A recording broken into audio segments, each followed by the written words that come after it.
जय हिंद साथियों, वंदे मातरम, राधे राधे। स्वागत है आपका अपने यूट्यूब चैनल शिक्षा सागर एकेडमी पे। आई होप आप अच्छे होंगे, मस्त होंगे, स्वस्थ होंगे। आपकी तैयारी बढ़िया बेहतरीन ढंग से चल रही होगी। और चले क्यों ना साथियों, क्योंकि एसएससी एमटीएस की परीक्षा एकदम नज़दीक आ चुकी है। तो ऐसे में साथियों जितना हम अपना प्रैक्टिस सेट कर ले वही बहुत है। तो आज ऐसे में साथियों हम 25 जीके और 25 इंग्लिश के क्वेश्चन को करने वाले थे। आपकी डिमांड थी साथियों कि सर 25 इंग्लिश के क्वेश्चन करवाइए और 25 जीके के क्वेश्चन करवाइए। तो आप लोगों की डिमांड पे साथियों 25 जीके और 25 इंग्लिश के क्वेश्चन लेके आ चुके हैं। तो क्लास काफ़ी इंपॉर्टेंट है साथियों। जितने भी प्रश्न एग्जाम से रिलेटेड प्रश्न हैं, आपको प्रश्न देख के पता चल जाएगा कि हाँ एग्जाम में किस प्रकार के प्रश्न पूछे जा रहे हैं। तो क्लास काफ़ी इंपॉर्टेंट है साथियों। आप क्लास को इस प्रकार से देखिएगा कि मैं एग्ज़ाम हॉल में बैठा हूँ, मुझे ये सभी प्रश्न एग्ज़ाम हॉल में देखने को मिल रहे हैं। जब आप इस प्रकार से देखेंगे तो आपको काफ़ी मज़ा आने वाला है। और लास्ट में साथियों आप कमेंट बॉक्स में ज़रूर बताना कि आपने टॉप 25 प्रश्न में से जीके के कितने प्रश्न सही किए और टॉप 25 प्रश्न इंग्लिश के साथियों कितने प्रश्न सही किए। मैं आपके साथियों कमेंट को देखता रहूँगा, तो आप कमेंट में ज़रूर बताना। ऐसा इस प्रकार से देखना कि मैं एग्ज़ाम हॉल में बैठा हूँ, उसी हिसाब से जब आप क्लास को देखेंगे तो काफ़ी मज़ा आने वाला है साथियों। ऐसे में साथियों 25 जीके और 25 इंग्लिश को कुल मिला के आज हम टॉप 50 प्रश्न को करेंगे। जैसे एग्ज़ाम हॉल में पूछा जाता है उसी प्रकार के प्रश्नों को आज हम करने वाले हैं। तो क्लास इंपॉर्टेंट है, वीडियो को बिना स्किप के वीडियो को पूरा देखिएगा, तभी आपको बेहतरीन ढंग से समझ में आएगा। और इस वीडियो का लिंक लास्ट में अपने दोस्तों के पास शेयर करना मत भूलिएगा साथियों। जितने भी दोस्त आपके एसएससी एमटीएस सीजीएल या सीएचएसएल या जीडी किसी भी एग्जाम की तैयारी कर रहे हैं, उनके लिए काफ़ी इंपॉर्टेंट ये क्लास है। तो उनके पास वीडियो ज़रूर शेयर कर दीजिएगा। तो चलिए साथियों बिना किसी देरी के हम क्लास की ओर बढ़ते हैं। सबसे पहले हम अंग्रेजी के क्वेश्चन को करेंगे, उसके बाद हम जीके वाला क्वेश्चन करेंगे। तो स्क्रीन पे आपको साथियों प्रश्न नंबर 1 दिख रहा होगा साथियों। प्रश्न select the most appropriate synonyms of the given word prolific. साथियों हमें पर्यायवाची बताना है, किसका? तो प्रोलिफिक का पर्यायवाची बताना है। तो select the most appropriate synonyms of the given word यानी प्रोलिफिक। तो सबसे पहले हम जान लेते हैं साथियों कि प्रोलिफिक का मतलब क्या होता है। तो साथियों प्रोलिफिक का मतलब होता है उपजाऊ होता है, और एक होता है साथियों प्रचुर मात्रा में। क्या होता है? तो प्रचुर मात्रा में। तो एक होता है साथियों इसका मीनिंग उपजाऊ, एक होता है प्रचुर मात्रा में। तो देखिए हमें सिनोनिम्स बताना है यानी इसका पर्यायवाची बताना है। तो ऑप्शन ए देखेंगे तो फर्टाइल है साथियों, ऑप्शन बी है डेजर्ट है, ऑप्शन सी है डिले है, और ऑप्शन नंबर डी है इनोट यानी नन ऑफ दीज। तो साथियों प्रोलिफिक का मतलब उपजाऊ, तो ठीक इसी प्रकार जो फर्टाइल है साथियों, फर्टाइल का मतलब भी उपजाऊ होता है। क्या होता है? तो उपजाऊ होता है। तो ऑप्शन नंबर ए इसका राइट आंसर हो जाएगा फर्टाइल। तो option number A is the right answer. चलिए नेक्स्ट क्वेश्चन की ओर बढ़ते हैं। नेक्स्ट क्वेश्चन है साथियों अगला प्रश्न साथियों यह भी सिनोनिम्स का क्वेश्चन है। प्रश्न select the most appropriate synonyms of the given word यानी पेंसिव। किसका बताना है साथियों? तो हमें पेंसिव का सिनोनिम्स बताना है। तो साथियों देखिए पेंसिव का मतलब क्या होता है पहले ये जान लेते हैं। हम अगर इनके हिंदी को जान के अगर पढ़ेंगे तो काफ़ी हमें जल्दी समझ में आएगा साथियों। तो जो हिंदी माध्यम के बच्चे हैं उनके लिए भी यह क्लास काफ़ी इंपॉर्टेंट है। इनको हम इनकी जितनी भी अंग्रेजी उनको हम हिंदी में भी बताएंगे। तो देखिए साथियों पेंसिव, पेंसिव का मतलब होता है साथियों सोच विचार करना। क्या होता है साथियों? तो सोच विचार करना। क्या होता है साथियों? तो पेंसिव का मतलब होता है सोच विचार करना। तो ठीक इसी प्रकार से हमें इसका सिनोनिम्स बताना है। ऑप्शन ए है साथियों एबंडेंट, ऑप्शन बी है डेफर, ऑप्शन सी है पुट ऑफ, और ऑप्शन नंबर डी थॉटफुल। तो देखिए साथियों पेंसिव का मतलब सोच विचार करना, तो ठीक थॉटफुल का मतलब भी होता है सोच विचार करना। तो ऑप्शन नंबर डी इसका राइट आंसर हो जाएगा थॉटफुल। थॉटफुल का मतलब है सोच विचार करना। चलिए अगले क्वेश्चन की ओर बढ़ते हैं। स्क्रीन पे आपको प्रश्न नंबर 3 दिख रहा होगा। अगला प्रश्न भी साथियों सिनोनिम्स से है। साथियों सिनोनिम्स और एंटोनाइम से आपके एग्जाम में 2 या 3 प्रश्न पूछे जाते हैं। यदि आपसे साथियों 3 प्रश्न पूछा गया एग्जाम में इससे, तो आपके डायरेक्ट साथियों कितने नंबर? तो 9 नंबर आपके बनने वाले हैं। क्योंकि एक क्वेश्चन पे 3 नंबर रखा गया है, तो बच्चे साथियों पॉइंट पे भी बाहर होंगे जब इसकी कट ऑफ लगेगी। तो की बार साथियों एमटीएस में फॉर्म भी बहुत ज़्यादा भरा गया है। तो इसीलिए जितने भी प्रश्न बहुत ध्यान से आप पढ़िएगा साथियों। अभी हम वोकैब से संबंधित जितने भी सिनोनिम्स और एंटोनिम्स हैं उनके क्वेश्चन को करेंगे, फिर बाद में हम जो ग्रामेटिकल एरर है उनके बारे में पढ़ने वाले हैं। तो शुरू में साथियों अभी हमारे 2-3 प्रश्न एंटोनिम और सिनोनिम्स के ही रहने वाले हैं। प्रश्न साथियों select the most appropriate synonyms of the given word penury. साथियों में पेन्यूरी का सिनोनिम्स बताना है। तो देखिए साथियों पेन्यूरी का मतलब क्या होता है? तो पेन्यूरी का मतलब होता है गरीबी। क्या होता है साथियों? तो गरीबी होता है साथियों किसका मतलब? तो पेन्यूरी का। तो ऑप्शन नंबर ए है साथियों पॉवर्टी, ऑप्शन बी है रिच, ऑप्शन सी ऑनेस्ट, और ऑप्शन नंबर डी क्रूअल। तो देखिए साथियों, क्रूएल का मतलब होता है निर्दयी। क्या होता है? तो इसका मतलब होता है निर्दयी होता है। ऑनेस्ट मीन्स तो आप जानते हैं कि ईमानदार होता है, ऑनेस्ट मीन ईमानदार। रिच मीन्स होता है साथियों धनी, तो ये तो इसका एंटोनिम हो गया। तो हमारा बचा क्या? पॉवर्टी। तो पॉवर्टी का मतलब होता है साथियों गरीबी।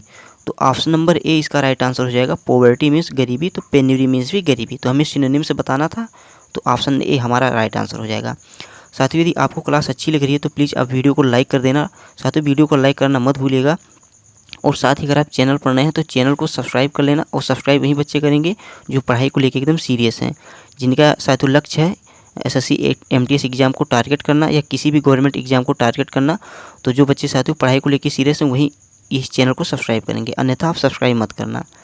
चलिए साथियों, हम प्रश्न नंबर 4 की ओर बढ़ते हैं। नेक्स्ट क्वेश्चन है साथियों, प्रश्न नंबर 4 है। प्रश्न है select the most appropriate synonyms, यानी इसका भी हमें सिनोनिम्स बताना है। किसका? तो साथियों प्रोक्रेस्टिनेट। किसका साथियों? तो प्रोक्रेस्टिनेट का हमें क्या बताना है? तो सिनोनिम्स बताना है। तो देखिए साथियों, प्रोक्रेस्टिनेट का मतलब क्या होता है? टालना। जैसे कोई व्यक्ति है किसी काम को टालता रहता है, तो इसका मतलब वही साथियों टालना। तो टालना हमें इसका अर्थ निकलता है। तो अभी इसी के अकॉर्डिंग इसका हम सिनोनिम्स देखेंगे। तो ऑप्शन ए है टेंगिबल, ऑप्शन बी है डिले, ऑप्शन सी है प्रोग्रेस और ऑप्शन नंबर डी है NOT, यानी नन ऑफ दीज। तो साथियों, प्रोक्रेस्टिनेट का मतलब होता है टालना, तो डिले का मतलब भी होता है टालना। तो ऑप्शन नंबर बी इसका राइट आंसर हो जाएगा साथियों डिले। तो डिले का मतलब साथियों टालना, तो प्रोक्रेस्टिनेट का मतलब भी टालना होता है। चलिए अगले क्वेश्चन की ओर बढ़ते हैं। नेक्स्ट क्वेश्चन है साथियों, प्रश्न नंबर 5 है। प्रश्न की select the most appropriate synonyms of the given word treason. साथियों ट्रीजन का हमें पर्यायवाची बताना नहीं, सिनोनिम्स बताना है। तो साथियों बात करें ट्रीजन की, तो ट्रीजन का मतलब होता है साथियों गद्दारी। क्या होता है साथियों? गद्दारी। जैसे गद्दार या गद्दारी जो धोखा देने वाला होता है उसे हम क्या कहते हैं? तो ट्रीजन कहते हैं। यानी धोखा देने वाले व्यक्ति को ट्रीजन कहते हैं, जिसे हम सरल भाषा में गद्दार बोलते हैं। तो साथियों इसका सिनोनिम्स क्या होगा? ऑप्शन ए है एब्रोगेट, ऑप्शन बी है लॉयल्टी, ऑप्शन सी है बेट्रायल और ऑप्शन नंबर डी है एक्सपेक्टेड। तो देखिए साथियों, ट्रीजन मीन्स होता है गद्दारी, तो इसका सिनोनिम्स हमारा बन जाएगा बेट्रायल। क्या बनेगा साथियों? तो बेट्रायल हमारा इसका सिनोनिम्स बन जाएगा। तो ऑप्शन नंबर सी इसका राइट आंसर हो जाएगा बेट्रायल। बेट्रायल मीन्स होता है यह भी साथियों धोखा देने वाला या गद्दारी करने वाला। तो ट्रीजन का साथियों सिनोनिम्स होगा बेट्रायल। तो ऑप्शन नंबर सी इसका राइट आंसर हो जाएगा। चलिए प्रश्न नंबर 6 की ओर बढ़ते हैं साथियों। करते हुए हम प्रश्न 5 नंबर तक आ चुके हैं। अभी हमारे पास साथियों अंग्रेजी के 20 प्रश्न और बचे हैं। तो आप भी इसका उत्तर कमेंट अपने मन में साथियों टिक करते चलिएगा और लास्ट में कमेंट में ज़रूर बताना कि आपने इंग्लिश के कितने क्वेश्चन सही किए। उसके बाद जब जीके का सेशन खुलेगा तो आप जीके वाले क्वेश्चन को भी अपने मन में टिक करते चलिएगा और लास्ट में कमेंट बॉक्स में बताना कि आपने जीके के कितने क्वेश्चन सही किए। तो आप इस प्रकार से देखिएगा कि मैं एग्ज़ाम हॉल में बैठा हूँ, मुझे सभी प्रश्न एग्ज़ाम हॉल में देखने को मिल रहे हैं। उस अकॉर्डिंग क्लास को देखेंगे तो आपको बहुत ही बेहतरीन ढंग से साथियों क्लास इंटरेस्टिंग लगेगी आपको। चलिए प्रश्न नंबर 6 की ओर बढ़ते हैं। स्क्रीन पे आपको प्रश्न नंबर 6 दिखाई दिया साथियों, इनकरेक्टली स्पेल्ड वर्ड से संबंधित प्रश्न। इससे भी संबंधित प्रश्न आपको 3 या 2 प्रश्न एग्जाम में देखने को मिल सकते हैं। तो देखिए साथियों, सबसे पहले हम उन्हीं प्रश्नों को प्रैक्टिस सेट में करवा रहे हैं जिससे आपके 10 या 12 क्वेश्चन एग्जाम में डायरेक्ट बन जाएं। तो ऐसे प्रश्न साथियों आपको यदि नहीं भी आते हैं तो ऐसे प्रश्न को करना बहुत ज़रूरी है, क्योंकि जो छोटे छोटे प्रश्न होते हैं ये हमारे लिए बहुत ही इंपॉर्टेंट होते हैं। ये साथियों हमारे एग्जाम में अगर आप इनको बढ़िया से पढ़ लेते हैं तो एग्जाम में डायरेक्ट हमारे ये 12 से 15 नंबर साथियों आसानी से दे सकते हैं। तो इम्पॉर्टेंट साथियों ये प्रश्न की select the incorrectly spelled word, यानी इनमें से एक साथियों इनकरेक्ट है बाकी सभी सही है, तो उसे हमें जो इनकरेक्ट है उसी पर टिक करना है। तो ऑप्शन ए है साथियों लेजियर, ऑप्शन बी है थ्रेशोल्ड, ऑप्शन बी है सुपर सेड और ऑप्शन नंबर डी है फिलियल। तो देखिए साथियों अगर हम स्पेलिंग देखेंगे लेजियर का तो LEISER ये भी सही है साथियों, और ऑप्शन सी है सुपर सेड ये भी सही है, और ऑप्शन नंबर डी फिलियल ये भी सही है। बट यहाँ पे साथियों थ्रेशोल्ड जो है ये गलत है साथियों। तो ऑप्शन नंबर बी जो है साथियों इसका मीनिंग यहाँ पे गलत लिखा गया, तो threshold is the right answer हो जाएगा। इनकरेक्टली स्पेल्ड वर्ड का क्वेश्चन था साथियों, तो ऑप्शन नंबर 20 का राइट आंसर होगा। चलिए प्रश्न नंबर 7 की ओर बढ़ते हैं। नेक्स्ट क्वेश्चन है साथियों, प्रश्न नंबर 7 है। जैसे साथियों हिंदी में मुहावरे होते हैं ठीक इसी प्रकार से इसमें एडियम्स पूछे जाते हैं। तो प्रश्न select the most appropriate meaning of the given idiom. तो हमें किसका बताना है साथियों? मुहावरा स्पिल द बीन्स। देखिए साथियों, इम्पोर्टेंट है स्पिल द बीन, एग्जाम में रिपीट हो चुका होगा। तो प्रश्न स्पिल द बीन, इसका पहले मतलब जानते हैं। स्पिल द बीन का मतलब होता है साथियों, जैसे कोई चीज़ है, किसी का राज खोलना या भेद खोलना, क्या होता है साथियों, तो इसका मतलब होता है साथियों भेद खोलना। तो भेद खोलना, तो इसका साथियों हमें क्या बताना है, तो मुहावरा बताना है। तो देखिए ऑप्शन है to make anything visible, option B है टू रिवील सीक्रेट इन्फॉर्मेशन, और ऑप्शन नंबर सी है टू रूइन समवन्स प्लान, और ऑप्शन नंबर डी है टू टॉक रैंडमली। तो देखिए स्पिल द बीन्स यानी भेद खोलना, तो साथियों इसका राइट आंसर हो जाएगा टू रिवील सीक्रेट इन्फॉर्मेशन। क्या साथियों, तो टू रिवील सीक्रेट इन्फॉर्मेशन, छुपी हुई जो बातें हैं उनको साथियों जाहिर करना यानी उनका भेद खोलना। तो ये साथियों इसका राइट आंसर हो जाएगा टू रिवील सीक्रेट इन्फॉर्मेशन। तो ऑप्शन नंबर बी साथियों इस प्रश्न का राइट आंसर हो जाएगा, टू रिवील सीक्रेट इन्फॉर्मेशन। चलिए अगले क्वेश्चन की ओर बढ़ते हैं। नेक्स्ट क्वेश्चन है प्रश्न नंबर 8 है। प्रश्न साथियों प्रश्न select the correctly spelled word, यानी जो सही वर्ड है उसको हमें चूज करना है। तो ऑप्शन है cancelled, option B cancelled, option C cancelled, और ऑप्शन नंबर डी कैंसल्ड। हमें कैंसल्ड का स्पेलिंग जो सही है वही चूज करना है। तो साथियों सीधी सी बात है, कैंसल्ड का स्पेलिंग होता है CANCELLED। तो ऑप्शन नंबर 20 का राइट आंसर हो जाएगा साथियों, कैंसल्ड का स्पेलिंग ऑप्शन नंबर 20 में सही है। तो ऑप्शन नंबर 20 का राइट आंसर हो जाएगा। चलिए प्रश्न नंबर 9 की ओर बढ़ते हैं। इससे संबंधित प्रश्न आपको एग्जाम में 2 या 3 प्रश्न देखने को मिल जाएंगे साथियों, तो ऐसे प्रश्नों को जरूर आप प्रैक्टिस में कीजिए। चलिए प्रश्न नंबर 9 की ओर बढ़ते हैं। नेक्स्ट क्वेश्चन है साथियों, प्रश्न नंबर 9 है। प्रश्न की select the most appropriate option to fill in the blank, यानी फिल इन द ब्लैंक का क्वेश्चन है। सी है, फिर यहाँ पे हमारा स्पेस दिया गया है, उसके बाद not want to go to the movies. तो साथियों सी स्पेस के बाद not want to go the movies, इनमें हमें साथियों ब्लैंक यानी भरान को भरना है। तो ऑप्शन ए है डेज, ऑप्शन बी डू, और ऑप्शन नंबर सी इज, और ऑप्शन नंबर डी हैज। तो देखिए साथियों एक वचन है जहाँ पे और नॉट लगा है, तो वहाँ पे हम क्या किसका प्रयोग करेंगे, तो एक वचन कर्ता के साथ साथियों हमारा डेज आएगा। तो क्या आएगा साथियों, तो डेज आएगा। तो ऑप्शन नंबर ए इसका राइट आंसर हो जाएगा, option number A is the right answer. तो she does not want to go to the movies, तो ऑप्शन नंबर ए इसका राइट आंसर हो जाएगा साथियों। चलिए अगले प्रश्न की ओर बढ़ते हैं। अगला प्रश्न है प्रश्न नंबर 10 है। यह भी साथियों फिल इन द ब्लैंक से रिलेटेड प्रश्न है। प्रश्न द मूवीज स्पेस है साथियों, यहाँ पे हमें भरना है। उसके बाद फॉर मोर देन 5 मंथ, यानी the movie for more than 5 months, यानी ये मूवी 5 महीने से चल रही है। तो देखिए साथियों 5 मंथ, तो यहाँ पे क्या आएगा हमारा, option A played, option B rain, option C going, option D वाजान। तो ये नहीं होगा साथियों, यहाँ पे हो जाएगा रेन। क्या होगा साथियों, तो रेन होगा। तो option number B is the right answer हो जाएगा साथियों, रेन। चलिए अगले क्वेश्चन की ओर बढ़ते हैं। नेक्स्ट क्वेश्चन है साथियों प्रश्न नंबर 11 है। प्रश्न choose the one which is the nearest in meaning in the given word, यानी हमें साथियों किसका, तो रिकॉल का मीनिंग बताना है। तो रिकॉल का मीनिंग क्या होता है साथियों, तो रिकॉल का मीनिंग होता है स्मरण करना या याद करना। स्मरण करना या याद करना साथियों रिकॉल का मीनिंग होता है। तो हमारा इसका मीनिंग क्या निकलेगा साथियों, option A speak, option B receive, option C face, तो ऑप्शन नंबर डी रिमेंबर। तो साथियों सीधी सी बात है, रिमेंबर का मतलब भी होता है याद करना या स्मरण करना। तो ऑप्शन नंबर डी इसका राइट आंसर हो जाएगा साथियों, रिमेंबर, यानी रिकॉल का साथियों मीनिंग हमारा रिमेंबर आएगा। चलिए प्रश्न नंबर 12 की ओर बढ़ते हैं। नेक्स्ट क्वेश्चन है साथियों प्रश्न नंबर 12 है। यहाँ पे हमें इसका एंटोनिम बताना है। प्रश्न select the most appropriate antonyms for the given word. तो हमें एक वाक्य दिया गया है साथियों, इसी का साथियों हमें एक इसका विपरीत बताना है। तो देखिए they most have been more than just suspicious of you. तो देखिए साथियों इसका एंटोनिम यानी विलोम हमारा क्या हो जाएगा, they most have been more than just यहाँ पे साथियों जस्ट होगा, यहाँ पे आर लिख उठा है, तो जस्ट सस्पिशियस ऑफ यू। तो इसका होगा साथियों हमारा आंसर डेफिनेटिव। क्या होगा साथियों, तो डेफिनेटिव इसका राइट आंसर हो जाएगा, ऑप्शन नंबर बी इसका राइट आंसर हो जाएगा। चलिए अगले प्रश्न की ओर बढ़ते हैं। नेक्स्ट प्रश्न साथियों प्रश्न नंबर 13 है। प्रश्न चूज द करेक्ट सेंटेंस, यानी साथियों हमें करेक्ट सेंटेंस चूज करना है। इससे संबंधित प्रश्न एग्जाम में 2 या 3 प्रश्न पूछे जाएंगे। तो प्रश्न है साथियों his elder brother seldom or ever tells a lie. तो साथियों हमें इनमें करेक्ट सेंटेंस चूज करना है। तो देखिए ऑप्शन ए है his elder brother, option B है seldom or ever, option C है टाल्स आ लाई, और ऑप्शन नंबर डी है नो एरर।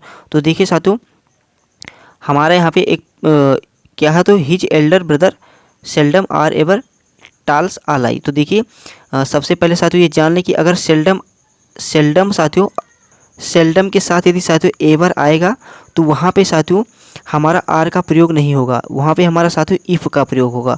और यदि साथियों सेल्डम के साथ नेवर आता है तो हम क्या प्रयोग करेंगे, तो तब हम आर का प्रयोग करेंगे।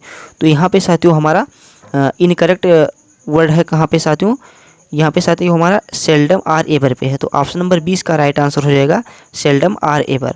तो इम्पोर्टेंट साथियों ये आप ध्यान में रख के चलिएगा, यदि आपको सेल्डम के साथ एवर देखने को मिल जाए तो वहाँ पे हम आर का प्रयोग नहीं, वहाँ पे हम इफ़ का प्रयोग करेंगे। तो यहाँ पे इफ़ का प्रयोग होगा। अगर यहाँ पे नेवर होता तो वहाँ पे हम आर का प्रयोग करते हैं। तो ऑप्शन नंबर 20 का राइट आंसर हो जाएगा साथियों। चलिए प्रश्न नंबर 14 की ओर बढ़ते हैं। नेक्स्ट क्वेश्चन प्रश्न नंबर 14 है साथियों। ठीक जैसा अभी हमने अगला प्रश्न पढ़ा था, सेल्डम के साथ हम किसका प्रयोग करेंगे साथियों, तो सेल्डम के साथ यदि साथियों हमारा एवर आएगा तो वहाँ पे हम इफ़ का प्रयोग करेंगे। बट यहाँ पे देखिए साथियों नेवर आ गया है, तो यहाँ पे हमारा किसका प्रयोग होगा, यहाँ पे हमारा आर का प्रयोग होगा। तो यहाँ पे साथियों इफ़ नहीं, यहाँ पे आर होना चाहिए था। तो हमारा कहाँ पे साथियों इनकरेक्ट होगा, दैट द सेल्डम इफ़। तो साथियों option number B is the right answer हो जाएगा साथियों, दैट द सेल्डम। ये बात आप ध्यान में रख के चलिएगा साथियों, यदि सेल्डम के साथ साथियों सेल्डम के साथ अगर एवर है तो वहाँ पे हम इफ़ का प्रयोग करेंगे, और यदि नेवर है तो वहाँ पे हम आर का प्रयोग करेंगे। तो यहाँ पे साथियों नेवर है तो यहाँ पे आर का प्रयोग होगा। तो इम्पोर्टेंट क्वेश्चन है साथियों, बहुत ही इंपॉर्टेंट है। तो ऑप्शन नंबर 20 का राइट आंसर हो जाएगा। साथियों यदि आपको क्लास अच्छी लग रही है तो प्लीज़ आप वीडियो को लाइक कर देना। साथ ही अगर आप चैनल पर नए हैं तो चैनल को सब्सक्राइब करके बेल आइकन को ऑन करना मत भूलिएगा। और इस वीडियो का लिंक साथियों अपने दोस्तों के पास भी शेयर जरूर कीजिएगा। चलिए प्रश्न नंबर 15 की ओर बढ़ते हैं। अगला क्वेश्चन है साथियों, यह भी साथियों सेल्डम से रिलेटेड प्रश्न है। हमने सोचा कि 2 या 3 प्रश्न आपको करवा दूं जिससे आप एग्जाम में भूले मत। तो यहाँ पे भी साथियों में करेक्ट सेंटेंस बताना है। प्रश्न है सी सेल्डम इफ़ नेवर। अब यहाँ पे देखिए साथियों इफ़ नेवर आ गया, तो हमने आपसे बताया था कि यदि कहीं पे नेवर दिख जाए या नथिंग दिख जाए साथियों, नेवर हो या नथिंग हो, तो वहाँ पे हम साथियों किसका प्रयोग करेंगे, तो वहाँ पे हम आर का प्रयोग करेंगे। तो बट यहाँ पे इफ़ का प्रयोग हुआ, यहाँ पे इफ़ नहीं साथियों आर होगा। तो हमारा साथियों राइट आंसर क्या हो जाएगा, सी सेल्डम इफ़ नेवर। तो ऑप्शन नंबर ए इसका राइट आंसर हो जाएगा। यहाँ पे हमारा करेक्ट सेंटेंस चूज करना था, तो ऑप्शन नंबर ए में साथियों हमारा इनकरेक्ट है। तो option number A is the right answer हो जाएगा साथियों। Option number A is the right answer इसका होगा। चलिए प्रश्न नंबर 16 की ओर बढ़ते हैं। नेक्स्ट क्वेश्चन है साथियों प्रश्न नंबर 16 है। प्रश्न नंबर 16 भी है साथियों, सेलेक्ट द करेक्ट सेंटेंस। देखिए यहाँ पे ही इज आइदर डीफ और डम्प इफ़ नॉट बोथ। तो देखिए साथियों ही इज आइदर डीफ और डम्प इफ़ नॉट बोथ। तो यहाँ पे साथियों हमारा क्या देखना, तो सी इज आइदर डीफ और डम्प इफ़ नॉट बोथ। तो हमें करेक्ट सेंटेंस चूज करना, तो हमारा यहाँ पे साथियों वाक्य सही है। तो ऑप्शन नंबर डी यानी नो एरर, यहाँ पे कोई भी एरर नहीं है। तो ऑप्शन नंबर डी इसका राइट आंसर हो जाएगा। चलिए अगले प्रश्न की ओर बढ़ते हैं। नेक्स्ट क्वेश्चन है साथियों प्रश्न नंबर 17 है। प्रश्न है सेलेक्ट करेक्टली स्पेल्ड वर्ड, यानी साथियों इसमें से हमें करेक्ट स्पेल्ड वर्ड चूज करना है। तो देखिए यहाँ पे हमें हनी का चूज करना है साथियों। हनी का मतलब क्या होता है साथियों, तो हनी का मतलब होता है साथियों शहद। तो ये भी आप ध्यान में रख के चलिएगा कि हनी मीन्स होता है साथियों शहद। तो यहाँ पे इसका हमें करेक्टली स्पेल्ड वर्ड चूज करना है। तो चलिए साथियों देखते हैं। ऑप्शन नंबर ए है हनी, ऑप्शन बी है हुनी, और ऑप्शन नंबर सी है हनी, और ऑप्शन नंबर डी है हानी। तो देखिए इसका राइट आंसर होगा साथियों HONEY। तो हनी मीन्स होता है साथियों शहद, तो ये इसका सही स्पेलिंग है। तो HONEY ये इसका साथियों राइट स्पेलिंग हो जाएगा। तो हनी मीन्स होता है शहद, तो हमें करेक्टली स्पेल्ड वर्ड चूज करना था, तो हनी इसका राइट आंसर हो जाएगा। चलिए प्रश्न नंबर 18 की ओर बढ़ते हैं। 18 नंबर का प्रश्न साथियों यह भी करेक्टली स्पेल्ड वर्ड का है। हमें हिस्ट्री मीन तो आपको पता ही साथियों इतिहास होता है, हिस्ट्री मीन्स। तो देखिए हिस्ट्री का स्पेलिंग हमें चूज करना है। तो ऑप्शन नंबर ए है HISTORY history, option B HESTORY, option C HISSTORY, और ऑप्शन नंबर डी HISTOREY। तो यहाँ पे साथियों option number B C D ये तीनों गलत हैं, और ऑप्शन नंबर ए जो है साथियों HISTORY ये इसका राइट आंसर है। तो option number A is the right answer साथियों। चलिए प्रश्न नंबर 19 की ओर बढ़ते हैं। नेक्स्ट क्वेश्चन है साथियों प्रश्न नंबर 19 है। प्रश्न है साथियों सिलेक्ट द एंटोनिम। एंटोनिम का मतलब होता है साथियों विलोम। तो हमें इसका विलोम बताना है किनका, तो साथियों फ्लावर। तो फ्लावर का मतलब होता है साथियों हमारा फूल होता है। फ्लावर का मतलब साथियों फूल होता है। तो हमें फूल का साथियों क्या बताना है, तो विलोम बताना है। ऑप्शन ए साथियों रोज, रोज तो साथियों फूल का ही नाम है। ऑप्शन बी फ्रूट, फ्रूट का मतलब फल। ऑप्शन सी लिली माने कुमुदनी और ऑप्शन नंबर डी पीर मीन्स नाशपाती। तो जिस प्रकार साथियों फ्लावर का मतलब फूल होता है, ठीक इसी प्रकार फ्रूट का मतलब साथियों फल होता है। तो फल का विलोम साथियों फल फूल। तो ऑप्शन नंबर बी इसका राइट आंसर हो जाएगा साथियों फ्रूट। क्या होगा साथियों? तो FRUITE फ्रूट मीन्स साथियों फल होता है। तो ऑप्शन नंबर 20 का सही उत्तर हो जाएगा। फ्लावर का साथियों एंटोनिम्स फ्रूट होगा। चलिए प्रश्न नंबर 20 की ओर बढ़ते हैं। अगला प्रश्न है साथियों प्रश्न नंबर 20 है। प्रश्न है select the antonyms of dirty. साथियों हमें डर्टी का क्या बताना है? तो एंटोनिम यानी विलोम बताना है। तो डर्टी का मतलब साथियों क्या होता है? तो डर्टी का मतलब होता है भद्दा या बुरा। तो डर्टी का मतलब साथियों भद्दा होता है या बुरा होता है। तो हमें इसका क्या बताना है? तो विलोम बताना है। तो option A bad, option B good, option C likely. तो साथियों गुड मीन्स अच्छा, लाइकली मीन्स पसंद करना, और ऑप्शन नंबर ए जो है बैड। तो बैड का मतलब साथियों क्या होता है? यह भी होता है बुरा। तो हमें क्या बताना है साथियों? एंटोनिम यानी डर्टी मीन्स भद्दा होता है, तो गुड मीन्स साथियों क्या हो जाएगा? अच्छा होगा। तो गुड मीन्स अच्छा। तो ऑप्शन नंबर बी जो है साथियों गुड इसका राइट आंसर हो जाएगा। गुड जो है साथियों इसका राइट आंसर हो जाएगा। डर्टी मीन्स भद्दा, तो गुड मीन्स अच्छा। तो option number B is the right answer. चलिए प्रश्न नंबर 21 की ओर बढ़ते हैं। नेक्स्ट क्वेश्चन है साथियों प्रश्न नंबर 21 है। प्रश्न है select the most appropriate synonyms of the given word.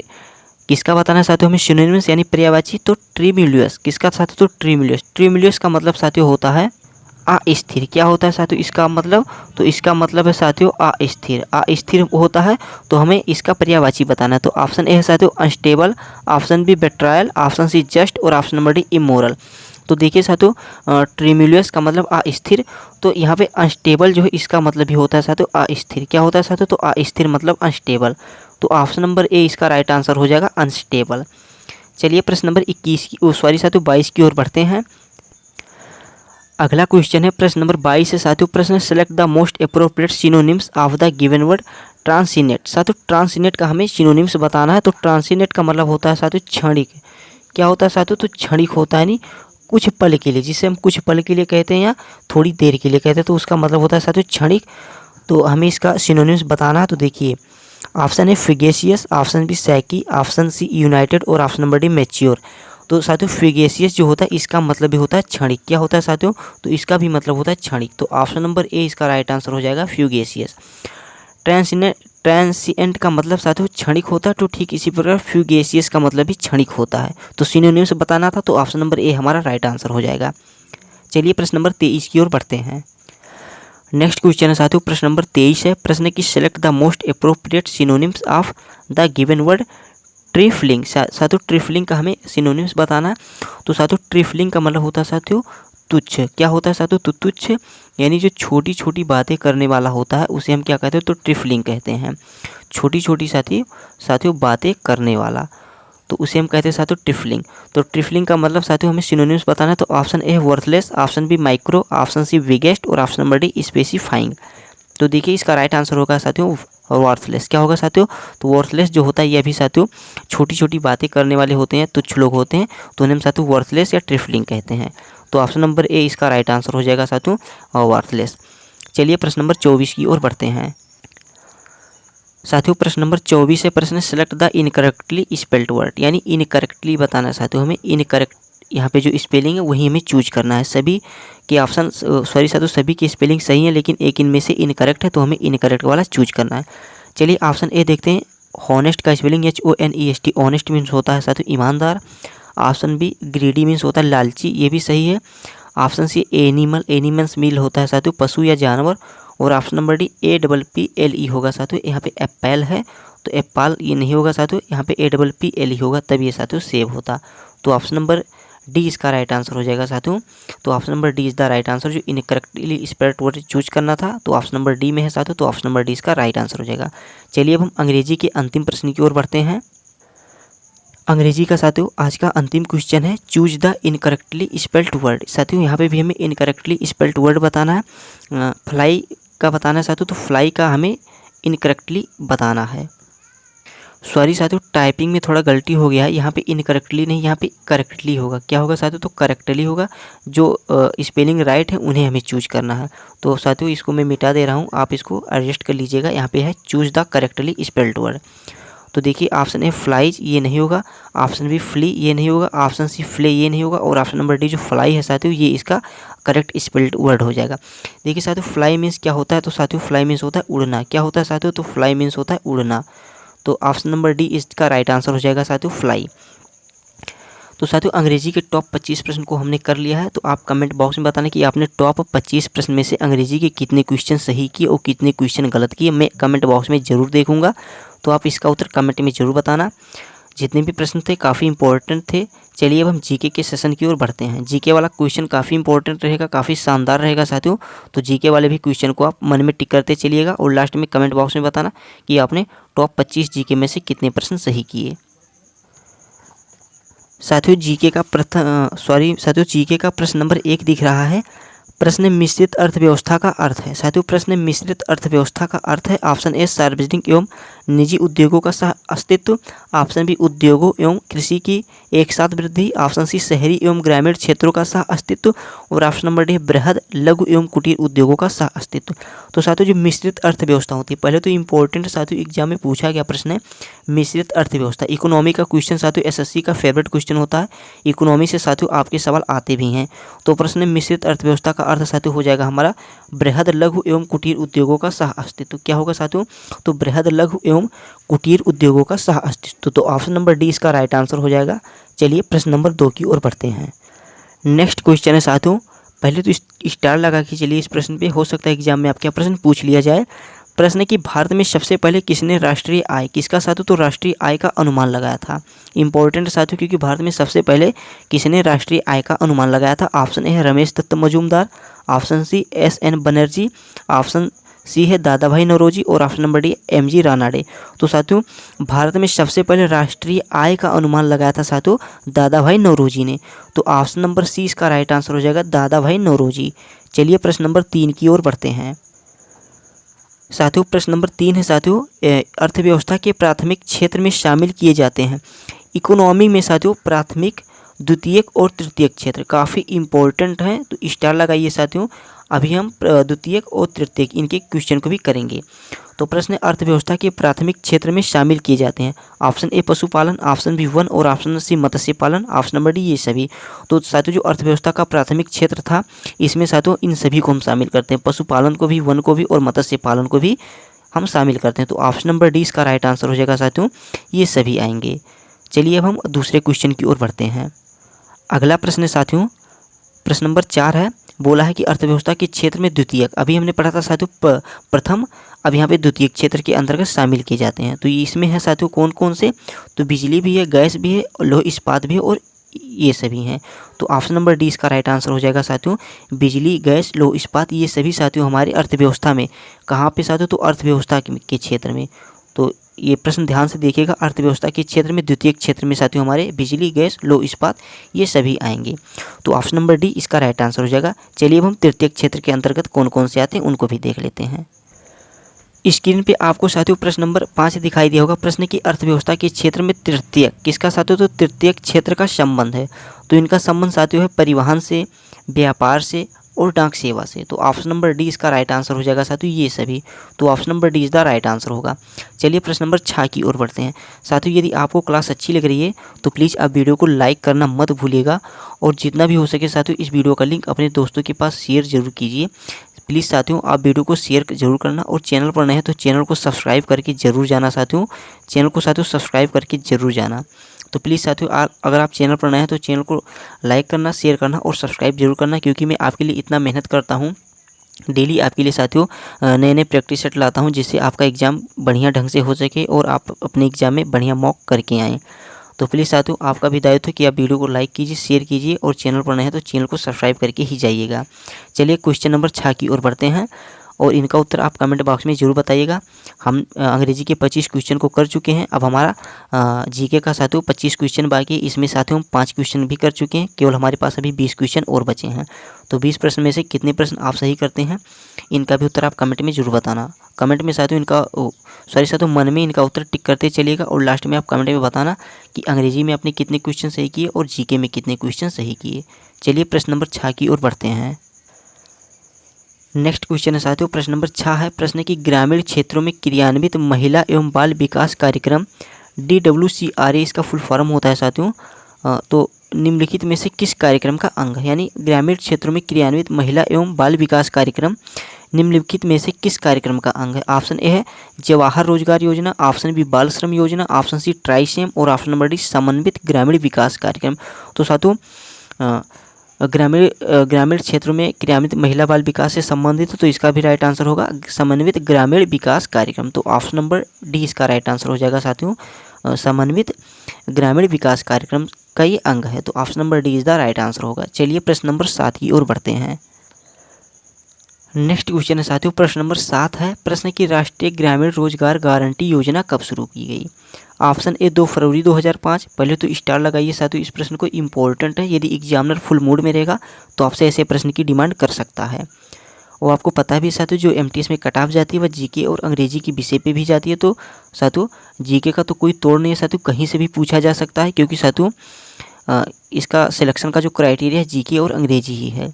तो जीके बहुत ही इंपॉर्टेंट है, तो ये भी साथियों इंपॉर्टेंट क्वेश्चन बन सकता है आपके एग्जाम के लिए कि राष्ट्रीय ग्रामीण रोजगार गारंटी योजना कब शुरू की गई। तो साथियों ऑप्शन नंबर ए है 2 फरवरी 2005, ऑप्शन बी है 11 मार्च 2006, ऑप्शन सी है 2 फरवरी 2006 और ऑप्शन नंबर डी है 11 मार्च 2006। तो राइट आंसर इसका हो जाएगा साथियों option number C. Option number C इसका राइट आंसर होगा साथियों 2 फरवरी 2006 साथियों राष्ट्रीय ग्रामीण रोजगार गारंटी योजना उस समय स्टार्ट होती है 2 फरवरी 2006 में। तो इम्पोर्टेंट प्रश्न है साथियों। चलिए प्रश्न नंबर 8 की ओर बढ़ते हैं। नेक्स्ट क्वेश्चन है साथियों, प्रश्न नंबर 8 है साथियों, पंचवर्षीय योजना से रिलेटेड प्रश्न इंपॉर्टेंट है। पिछली बार जब परीक्षा साथियों SSC GD की हुई थी तो उसमें साथियों पंचवर्षीय योजना से भर भर के क्वेश्चन आए थे साथियों।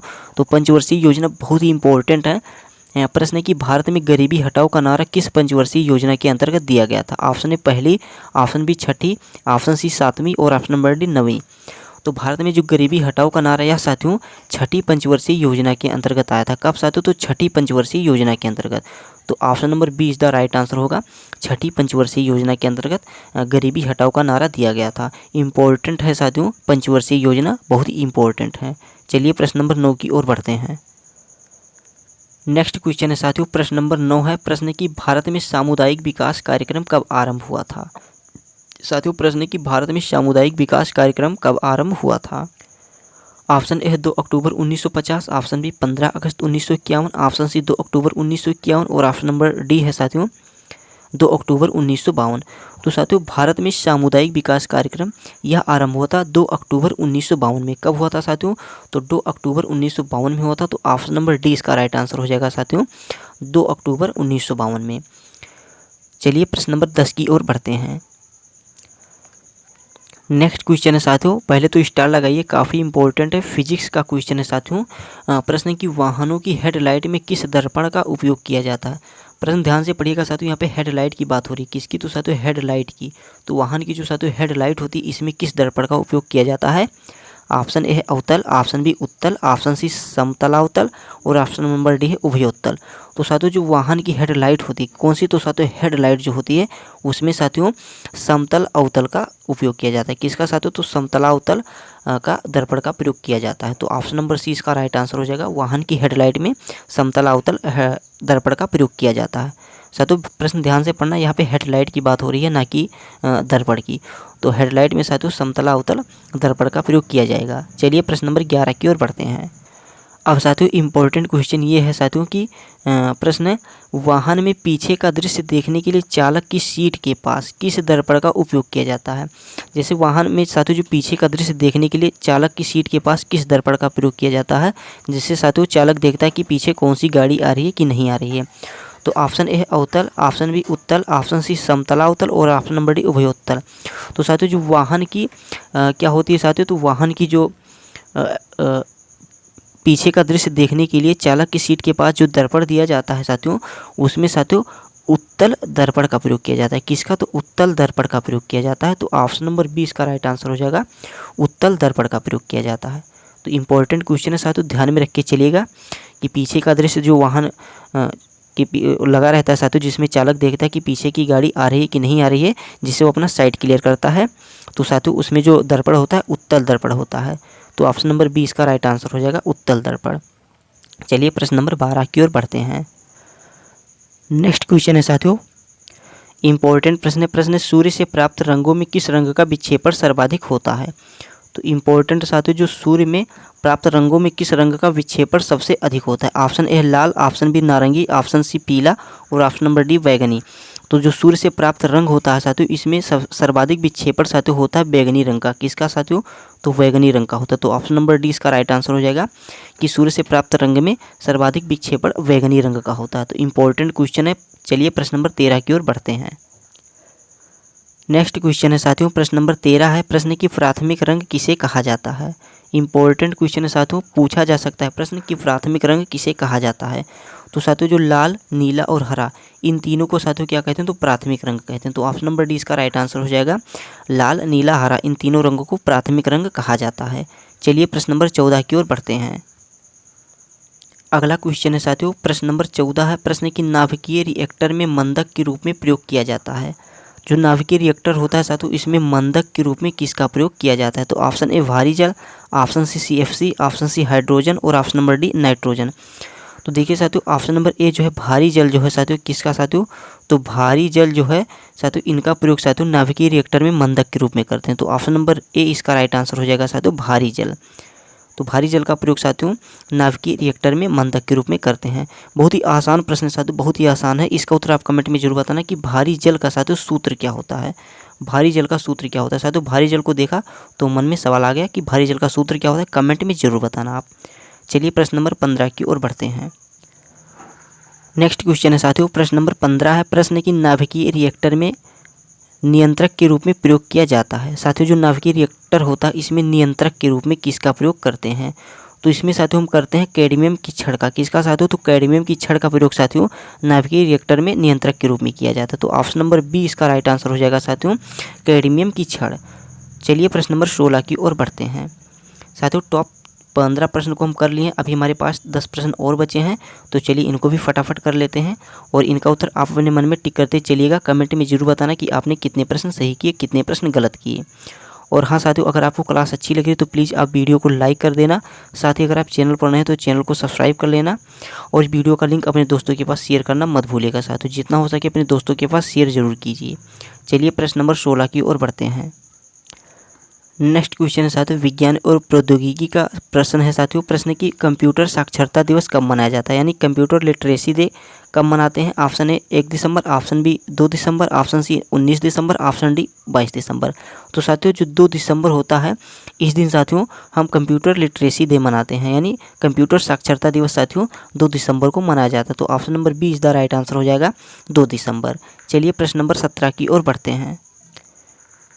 अगला क्वेश्चन है साथियों, प्रश्न नंबर 17 है। प्रश्न सूचना राजपथ किसे कहते हैं? इंपॉर्टेंट क्वेश्चन है साथियों, एक एग्जामिनर फुल मूड में रहेगा तो आपसे ऐसे प्रश्न की डिमांड कर सकता है। प्रश्न सूचना राजपथ किसे कहते हैं? तो option A email, option B pager, option C cellular phone और ऑप्शन नंबर डी इंटरनेट को। तो साथियों जो सूचना राजपथ होता है, इसे साथियों इंटरनेट को कहते हैं। किसे? तो इंटरनेट को सूचना राजपथ कहा जाता है। तो इस प्रश्न का right answer option number D हो जाएगा, सूचना राजपथ साथियों इंटरनेट को कहते हैं। चलिए प्रश्न नंबर 18 की ओर बढ़ते हैं। साथियों स्क्रीन पे प्रश्न नंबर 18 दिखाई दिया है। प्रश्न की भरतनाट्यम कहाँ का प्रसिद्ध शास्त्रीय नृत्य है? इंपॉर्टेंट क्वेश्चन है साथियों, भरतनाट्यम। इसकी संबंधित कलाकार हैं साथियों कौन? तो यामिनी कृष्णमूर्ति। कौन है साथियों? तो यामिनी कृष्णमूर्ति जो है साथियों इसकी संबंधित कलाकार हैं साथियों, बहुत ही फेमस कलाकार हैं। तो ये कहाँ का है साथियों, किस राज्य का? तो ये है साथियों तमिलनाडु का। तमिलनाडु का साथियों प्रसिद्ध शास्त्रीय नृत्य है साथियों भरतनाट्यम। तो ऑप्शन नंबर सी इसका राइट आंसर हो जाएगा, तमिलनाडु। चलिए प्रश्न नंबर 19 की ओर बढ़ते हैं। साथियों स्क्रीन पे आपको प्रश्न नंबर 19 दिखाई दिया है। प्रश्न की निम्नलिखित में से किसका मुख्यालय जेनेवा में है?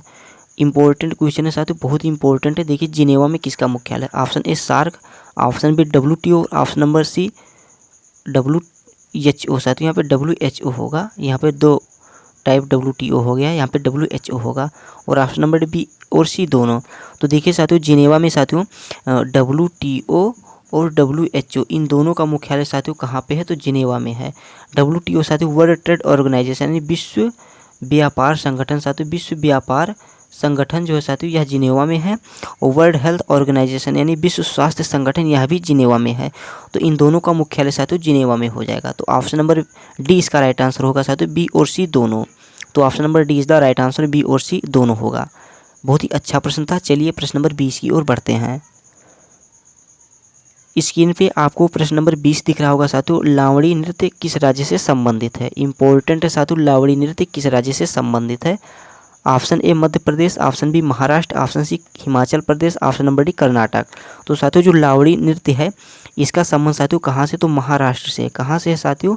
तो महाराष्ट्र से साथियों लावणी नृत्य का संबंध है। तो ऑप्शन नंबर 20 का राइट आंसर हो जाएगा महाराष्ट्र। तो लावणी नृत्य महाराष्ट्र से संबंधित है, एग्जाम में पूछा गया प्रश्न है साथियों। चलिए प्रश्न नंबर 21 की ओर बढ़ते हैं।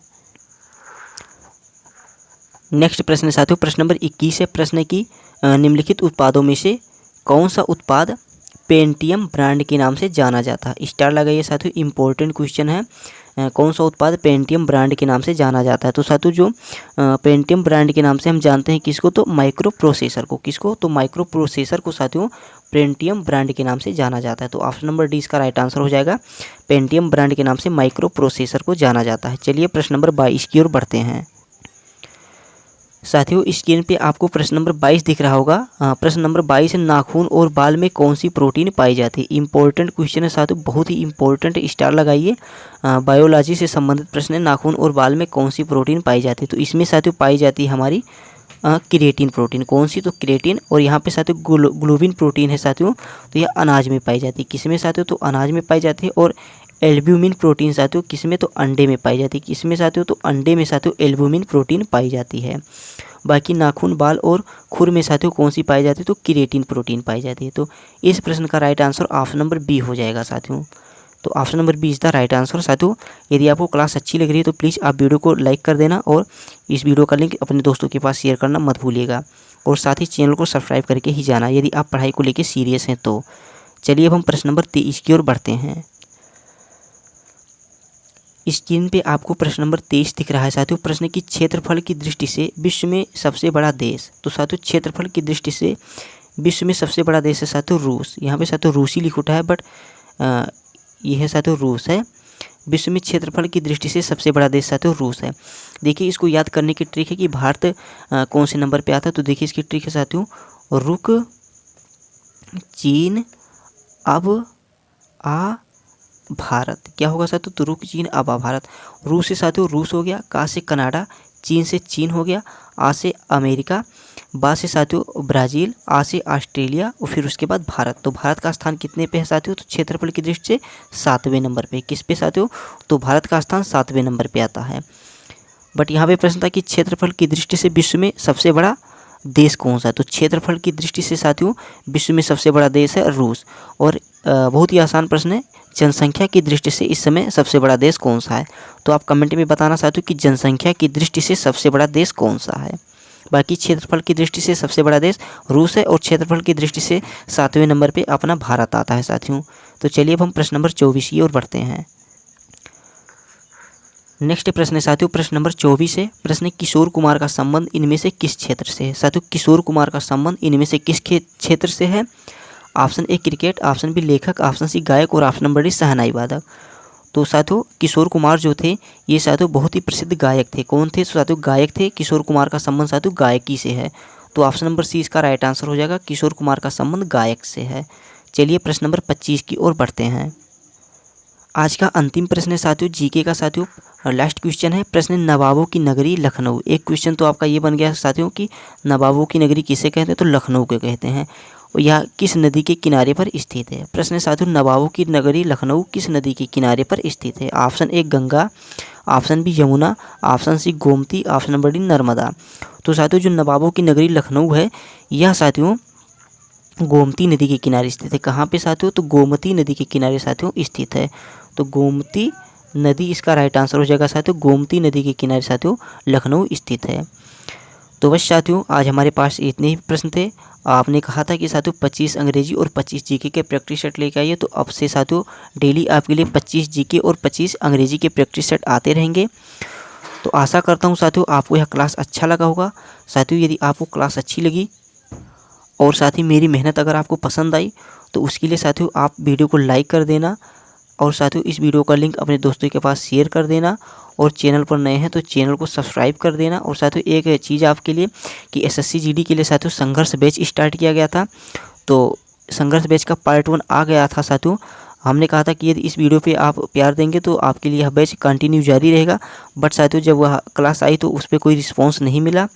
तो बट अभी भी आपके पास टाइम है, यदि आप कमेंट में बताएंगे कि संघर्ष बैच को जारी किया जाए तो संघर्ष बैच को हम फिर से जारी कर देंगे। यह बैच साथियों स्पेशल SSC GD के बच्चों के लिए था।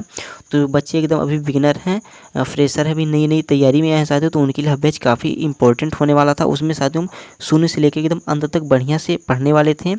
उसमें हम GK, हिंदी और अंग्रेजी इन 3 चीज़ों को एक साथ एक ही वीडियो में हम करने वाले थे। तो उसका पार्ट 1 आ गया था साथियों। आप चैनल के अंदर जाके संघर्ष बैच का पार्ट 1 देख लेंगे। यदि आपको अच्छा लगेगा तो आप यहाँ पे कमेंट बॉक्स में ज़रूर बताना, मैं उस बैच को चालू कर दूंगा। बट हाँ, जब वहाँ पे ज़्यादा से ज़्यादा बच्चे कमेंट करेंगे तभी साथियों इस बैच को स्टार्ट किया जाएगा। बाकी आप संघर्ष बैच का पार्ट 1 देख सकते हैं। अगर आपको अच्छा लगे तो साथियों आप कमेंट में बताना। और हाँ, इस क्लास के बारे में भी बताना कि आपको आज वाली यह क्लास कैसी लगी। यदि साथियों आपको क्लास अच्छी लगी, मेरी मेहनत आपको पसंद आई है, डेली साथियों मैं आपके लिए नए नए प्रैक्टिस सेट लाता हूँ, आपके लिए डेली साथियों दिन भर इतना मेहनत करता हूँ, तब जाके क्लास बन पाती है। तो साथियों आपका दायित्व है कि आप चैनल पर नए हैं तो चैनल को सब्सक्राइब करके बेल आइकन को ऑन कर दीजिएगा। साथ ही इस वीडियो का लिंक अपने दोस्तों के पास शेयर करना मत भूलना। तो प्लीज़ साथियों वीडियो को जितना हो सके उतना शेयर करना, लाइक करना और सब्सक्राइब करना। और वीडियो में साथियों कहीं पे कोई गलती हुई तो आप कमेंट बॉक्स में बताना, मैं उसको सुधारने का प्रयास करूँगा। बाकी तो साथियों कोई भी गलत चीज़ मैं नहीं बताया हूँ, इतना तो प्रयास किया हूँ। तो आशा करता हूँ साथियों क्लास अच्छी लगी होगी। चलिए मिलते हैं कल वाली वीडियो में। कल भी साथियों हम 25 GK और 25 अंग्रेजी करने वाले हैं। और कमेंट बॉक्स में आप बताना कि आपने टॉप कितने प्रश्न सही किए। जैसे एग्जाम हॉल में प्रश्न आपको देखने को मिलते हैं उसी प्रकार से साथियों आज क्लास को करवाया गया है। तो आप इसी प्रकार से क्लास को पर डे देखिएगा कि मैं एग्जाम हॉल में बैठा हूँ, मुझे एग्जाम हॉल में ये प्रश्न देखने को मिल रहे हैं। इस अकॉर्डिंग आप करेंगे साथियों तो आपका अभ्यास भी हो जाएगा और एग्जाम हॉल में कैसे प्रश्न को सॉल्व करते हैं ये तरीका भी आपको पता चल जाएगा। आप कॉपी और पेन लेना साथियों। यहाँ पे साथियों कॉपी पेन की कोई ज़रूरत नहीं है, क्योंकि अंग्रेजी और GK जो है साथियों ये आपके दिमाग के ऊपर निर्भर करता है। ये आपकी तैयारी किस लेवल की है उस हिसाब से आप इसको कर सकते हैं। बाकी मैथ और रीजनिंग में साथियों आपकी कॉपी पेन की ज़रूरत पड़ती है। तो क्लास को साथियों इसी प्रकार से देखना कि मैं एग्जाम हॉल में बैठा हूँ, उसी अकॉर्डिंग देखेंगे तभी साथियों आपको मज़ा आएगा। चलिए साथियों अब मिलते हैं हम कल वाली वीडियो में। कल वाली वीडियो देखना मत भूलिएगा और इस वीडियो को पे साथियों खूब सारा प्यार देना। तो उस जब आप साथियों खूब सारा प्यार देते हैं तो उसी प्रकार से साथियों मोटिवेशन के साथ आपके लिए मैं वीडियो लाता हूँ। तो प्लीज़ साथियों वीडियो को लाइक करना, शेयर करना और सब्सक्राइब करना। चलिए मिलते हैं हम कल वाली वीडियो में। तब तक के लिए जय हिंद, जय Bharat, Vande Mataram, take care, bye bye, मस्त रहना, अपना ख्याल रखना।